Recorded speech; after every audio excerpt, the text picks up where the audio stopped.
Nous, pharmaciens, nous sommes vraiment en première ligne. On est souvent démunis au comptoir de demandes d'interrogation du patient.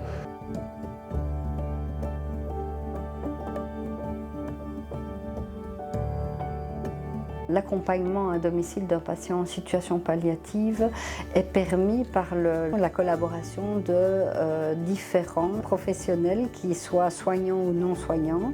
Et donc c'est vrai qu'on va essayer d'organiser régulièrement des formations pour tous ces professionnels.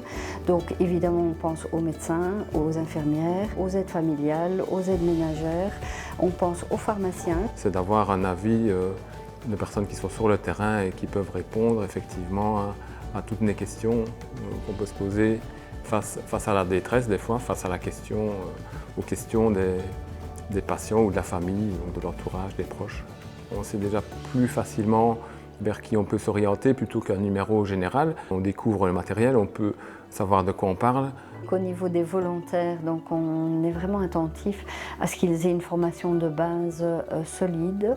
Ils ont aussi une formation continuée donc chaque année et ils bénéficient de supervision par un psychologue extérieur. C'est vraiment une équipe formidable avec psychologues, des infirmières, une direction, vraiment des personnes à l'écoute qui sont vraiment dans la bienveillance, dans l'empathie. Moi, dans mes missions principales en tant que coordinatrice de projet, j'ai essentiellement le lien avec les maisons de repos, et ce, soit par la formation ou par la réalité virtuelle.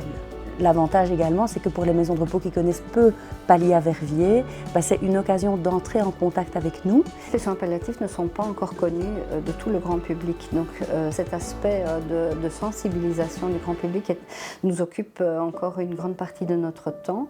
Donc simplement pour faire connaître les soins palliatifs, en quoi ça consiste, qui peut appeler une plateforme de soins palliatifs ou l'équipe de soutien. Et donc pour ce faire, on organise par exemple des stands d'information, des ciné-débats, des pièces de théâtre. On a aussi des actions de sensibilisation par rapport au monde scolaire.